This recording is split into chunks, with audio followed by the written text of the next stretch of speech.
everybody. I hope that you are well. Thank you so much for joining me here today, where we will talk about our fourth book for July, and that book is Namesake by Adrienne Young.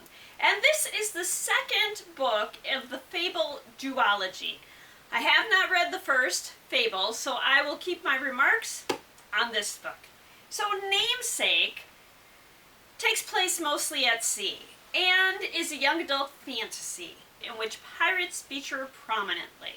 As Namesake begins, Fable has been captured by Zola, a trader who is seeking to legitimize his business endeavors.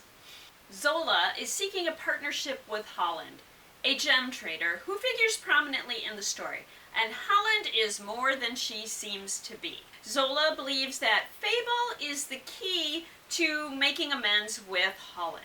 Fable is concerned about both her father Saint and her friend Wes. She hopes and fears that they are in pursuit of Zola's ship and her. As Fable descends deeper into a world of power, betrayal, and deception, she learns that her mother's secrets are now putting the people she cares about in danger.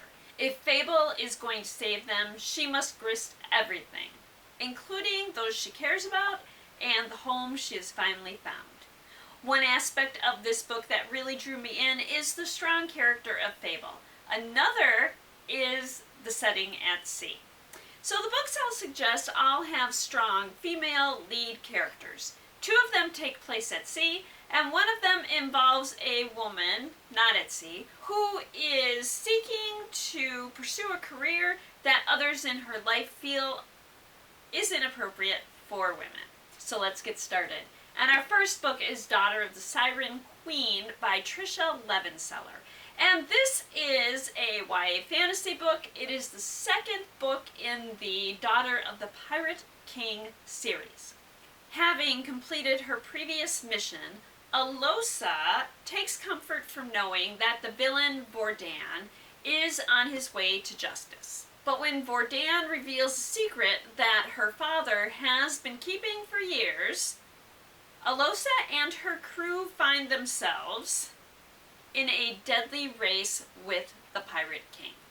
Seafire by Natalie C. Parker is a young adult fantasy that also takes place at sea. After her family is killed, Caledonia is left to chart her own course on the dangerous sea. She captains her ship with women and girls who, like her, have lost their families to Eric and his bloodthirsty armies. The crew has one mission: to stay safe and to take down the fleet that has taken their families from them. When her best friend barely survives an attack, Caledonia must decide if she should let the boy who saved her friend join their crew. Could he be the key to taking down Eric, or will he destroy everything that they have worked for?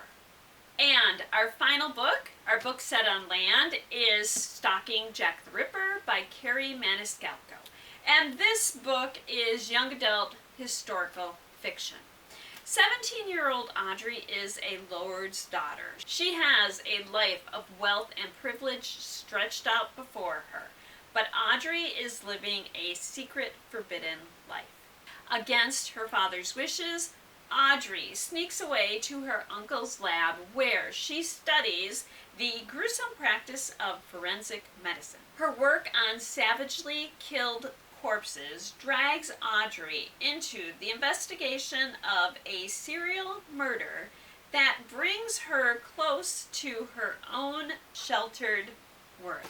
This book is augmented with real period photos and contains shocking twists and turns to the plot.